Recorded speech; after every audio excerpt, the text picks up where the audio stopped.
You're listening to the Good Question Podcast with Richard Jacobs. Our goal is to make each of our guests exclaim, that's a good question. I don't know the answer. Because when that happens, it means you, the listener, may be inspired to learn more beyond the interview and to ask great questions yourself that lead to new insights. In this podcast, we cover historical and current anthropology, comparative religion, and history. Welcome, and let's get started. Hello, this is Richard Jacobs with the Good Question Podcast. I have Rana Foroohar. She's an associate editor at the Financial Times. She's CNN's global economic analyst. And we're going to talk about her work with economics and her book, a homecoming book, The Path to Prosperity in a Post-Globalist World. So, Rana, thanks for coming. How you doing? I'm good. Thanks for having me, Richard. Yeah, if you would, tell me a bit about your background. Looks like you have a very, very extensive background in journalism and economics for a long time. And then I want to ask you about, what's happening currently. But background first, if you would. Sure. So I've been a journalist for 32 years. I had a brief foray during that period into venture capital, but quickly went back to journalism. I realized it's a lot easier to write about business than to actually start them. I've worked in the U.S., in Europe, in Asia. I've traveled a lot. I have run economics and business for Newsweek and Time magazine before I became a columnist at the Financial Times. I'm the author of 3 books, most recently Homecoming.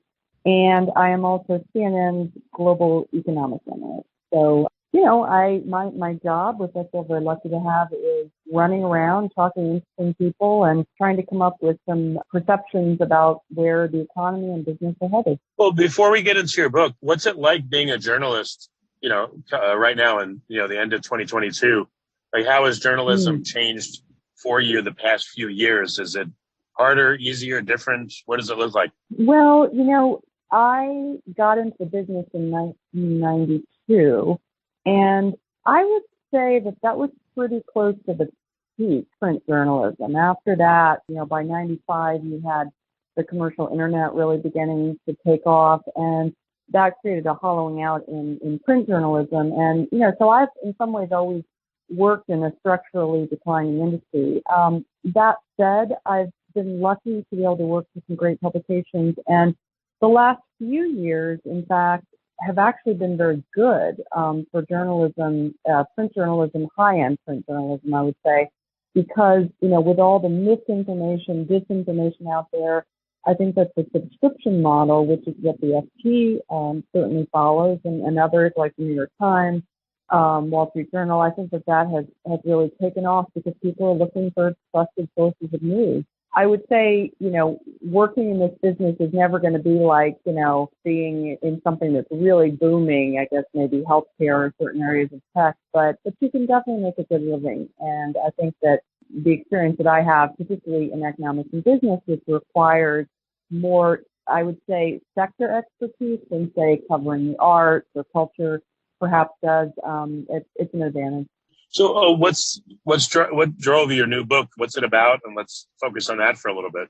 Sure. So the new book, Homecoming, is about the move from unfettered globalization to what I believe will be a new world of regionalization, localization, more of a focus on kind of remooring wealth and place. And when I talk about that, what I'm referring to is in the last 40 or 50 years, we've seen a process of globalization that's been based on neoliberal economics, and that philosophy, that neoliberal philosophy, was that capital, goods, and people could all travel seamlessly across borders, and that they were all going to be able to end up where it was most productive for them to do so, and that all boats would rise.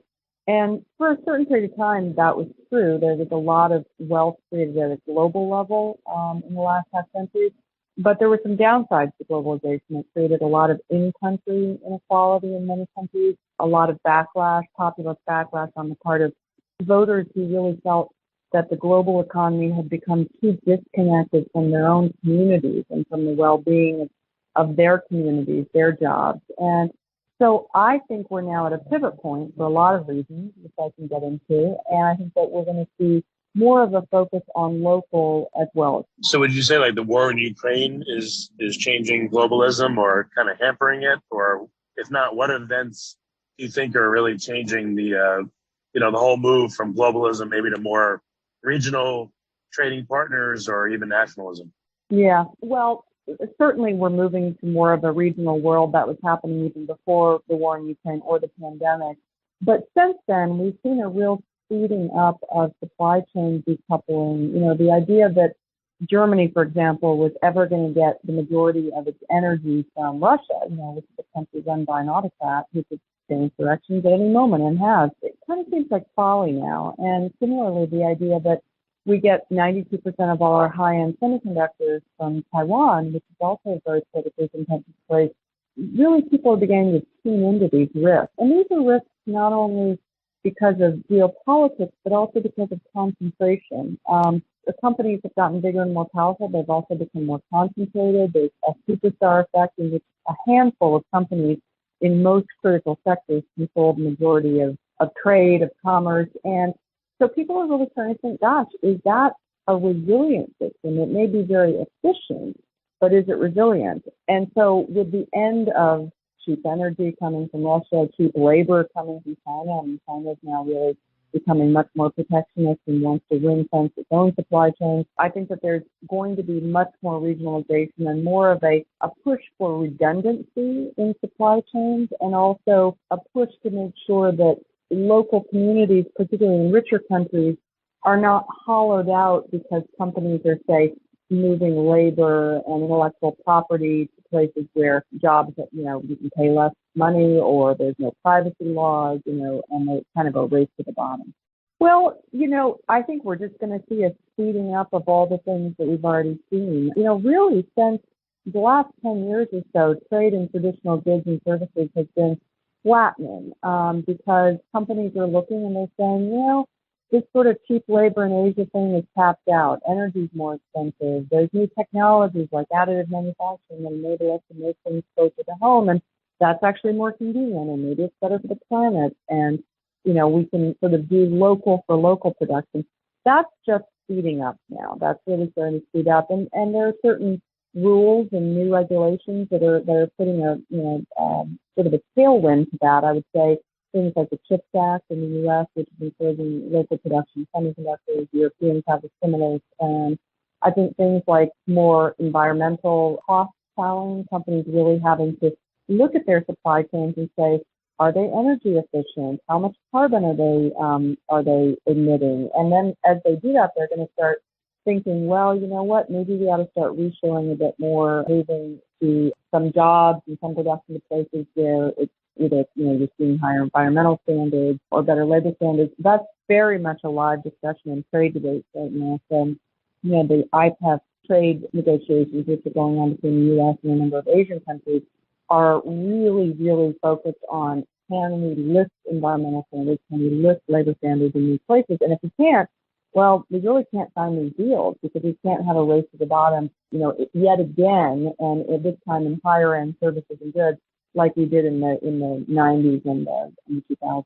So how do you think, which sectors do you think are going to win, let's say temporarily, if a recession, hits this coming year? Well, for sure, I think it's going to be mid-size industrials, smaller mid-size industrials. These are, in the U.S. in particular, these are kind of the hidden gems, I would say, of our economy. They've been out of favor for a long time. Tech was in favor. Now tech is correcting, in part because, tech is the most global industry. It's very concentrated. And as things begin to regionalize and localize, tech companies are feeling that pinch more than others.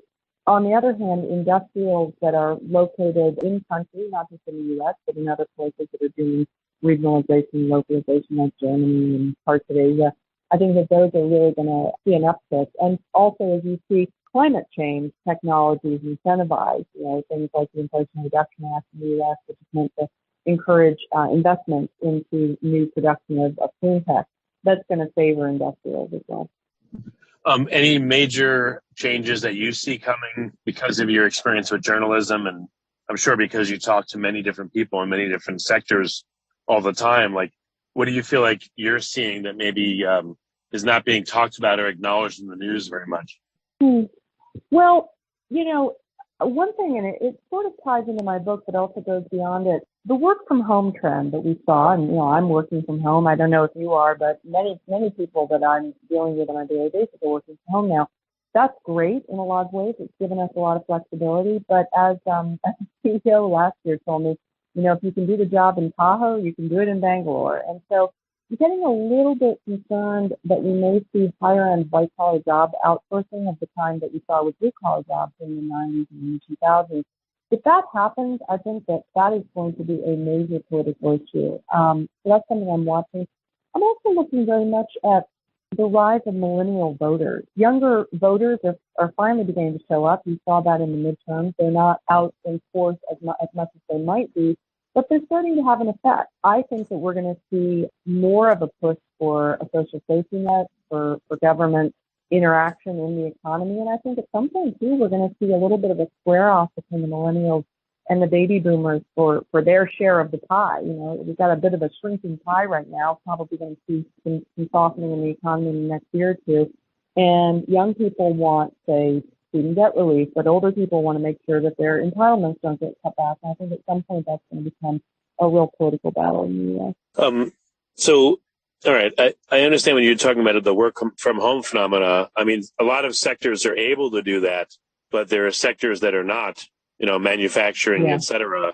So I guess the tech sectors and, even service, I guess some will be able to move to, to work from home, but some of it will have to be physical brick and mortar or in-person type activity.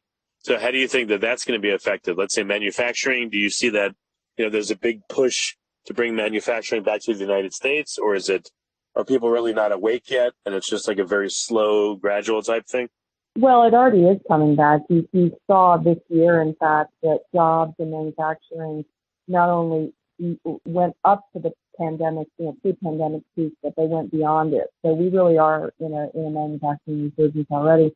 Manufacturing, though, is changing. It's going to be much more of a blend of old line factory jobs, services, R&D, tech. The Internet of Things is bringing all the innovations that we've seen in smartphones, consumer space. That's all now coming to businesses. So when I go to factories, I see people still doing old line factory jobs, but I see them also doing a lot of tech work, a lot of service work. And I think that there will be some more flexibility, perhaps. A lot of things can actually be done remotely, even by folks using computers in totally different spaces. So I think even in the manufacturing sector, you can see more flexibility. That said, I think that because of the geopolitical issues and the sense that there's got to be a certain amount of domestic manufacturing and resiliency, I don't think that you're going to see an outsourcing of the jobs that have to do with making things in this country. I think that we've already passed the peak of that.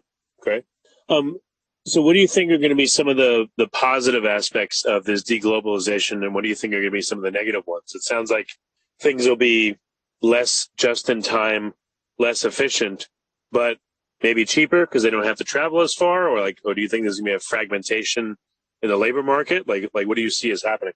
So I wouldn't say cheaper. In fact, the sort of cheap for cheap steak paradigm is going away, I think, because, it is going to be somewhat inflationary in the short term to have better paid labor and to, actually think about things like carbon emissions, environmental standards. I mean, if you want a $5 t-shirt, sure, you can get child labor in Xinjiang, and you can get that $5 t-shirt. But if you want a product that's well made by people that make a living wage and, and aren't destroying the environment, it is going to cost more.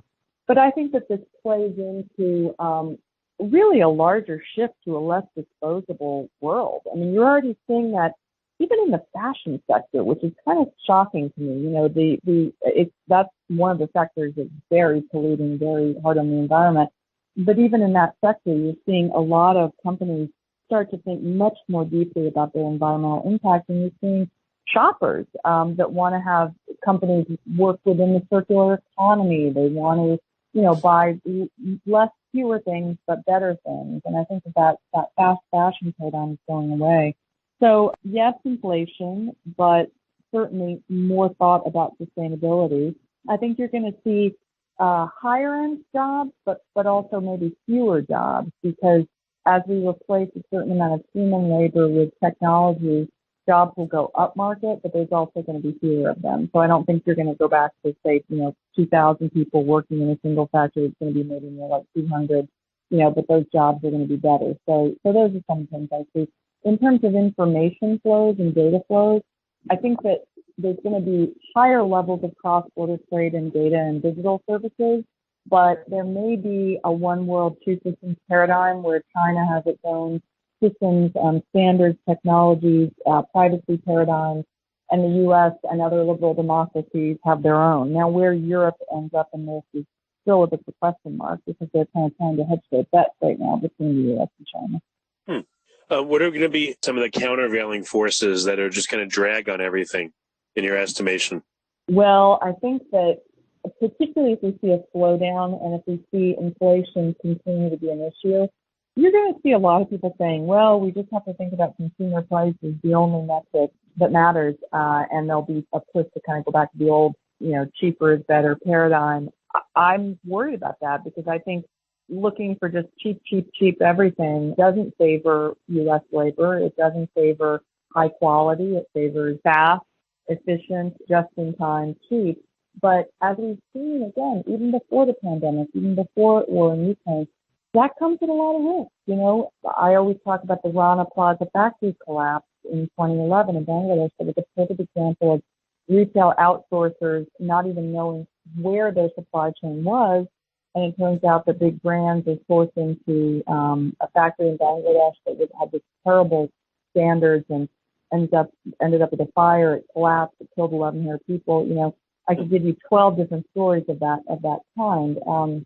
I also hear from a lot of businesses that, frankly, highly globalized just-in-time supply chains are very prone to disruption because they're very concentrated. So with more climate disruption, more geopolitical disruption, I just think that you're going to see a whole different way of doing things in business. And maybe even going back to vertical integration, the kind of River Rouge model, that Detroit used to have, where you had a car factory that owned the raw materials and the widgets and kind of, did everything in a hub that it could control. So you could see more of that. Well, since you've been a journalist for so long, you've been through various recessions and, more good times than bad, I guess, but, still some. What's different this time? Or is it just, hey, we're cycling again, as we always have?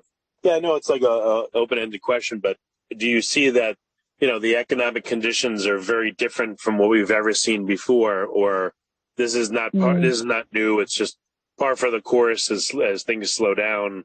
Or do you think like we're in a really unique set of circumstances right now economically?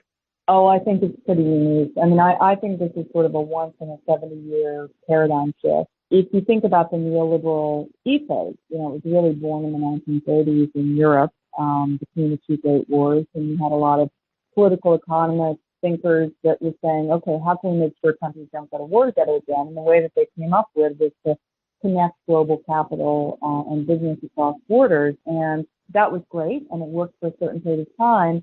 But after we got to a certain place, in particular with trade and the global trade system, allowing countries with very, very different political philosophies to do trade with one another in ways that you just didn't have an even playing field. So when you start getting a lot of state-run capitalist societies, countries with, autocratic governments or single government systems trying to trade with free market countries, it didn't work. Wasn't a flat, even playing field. And so we also got, I would say, a lot of financially driven growth, growth that was based much more on asset prices going up than it was on income going up. And I think we've just reached the end of that. In a country like the U.S., where you've got an economy that pays 70% on consumer spending, if people don't have more money in their paycheck, then the math kind of stops working. And that's where we really are right now.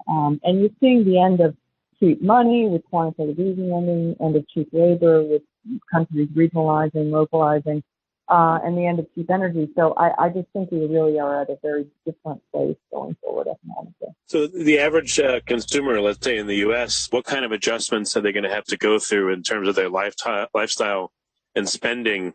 And what's this going to do to them and to families in the U.S. and households? Well, I'm worried about working people because, of course, inflation, in fact, all negative economic trends always hit them hardest. But I think that it's important that we not go back to just jack up the share prices, push down the consumer prices as much as possible, because the problem is that doesn't create good jobs. It might create cheap televisions at Walmart, but it doesn't make education or healthcare or housing more affordable for average people. And that's really where we need to go. I personally think that the Biden administration is doing a great job addressing some of these issues, but it's a slow process. When we had the Reagan-Thatcher revolution, things didn't change overnight. They changed over a period of time. And I think that's where we are now. One thing I would very much like to see is a conversation about education. I think that we have way too much student debt. We have a lot of people going to four-year colleges that don't really need that education, could be doing online learning combined with vocational skills training, and even high schools that offer, say, 2 years of community college as part of the high school degree. I just think that there could be a lot more efficient ways of helping people to get a leg up without having to go into debt. Okay. So what's the goal with your book? What is your goal? Is it to kind of put all your thoughts of what's happening now and to give people a picture of what to expect, or what sectors might do well going forward, or what was your intent in writing? What do you hope people get out of it that read it? Well, I always hope when people read my book that they come away with a new, fresh worldview. I think that there was a kind of a conventional wisdom, it was expressed actually in Thomas Friedman's book, The World is Flat, that unfettered globalization was the future. There was nothing you could do about it. This is where, the world was headed, end of history, all of that. And I don't think that's the case. I think we are moving towards a world in which you're going to have some remooring of wealth in place, some sense that the economy is working for communities, for labor, not just for technocrats, at a global level or multinational companies. And so I hope when people read that they come away with some sense that that's happening, and also some hope and some ideas about how it will happen. Okay. Well, very good, Rana. What's the best way to get the book? Is it on Amazon and wherever books are sold? Is it out and available right now? Yeah, it's out and available. It's on Amazon. If you go to my website, Rana Foroohar, RanaForoohar.com, see all the many ways that you can purchase the book. And you'll also be able to read a few snippets from it and see some endorsements. So hope everybody has a look, and thanks for the time talking about it. Yeah, Rana, thank you very much for coming. I appreciate it. Okay, thanks, Emil. Bye-bye. Thank you for listening to the Good Question Podcast. Please email support@thegoodquestionpodcast.com if you have any referrals to great guests for us to interview. Visit thegoodquestionpodcast.com to hear more interviews. And please help us spread the word by rating and reviewing us on Apple Podcasts, iTunes, Spotify, YouTube, or wherever you listen to this podcast.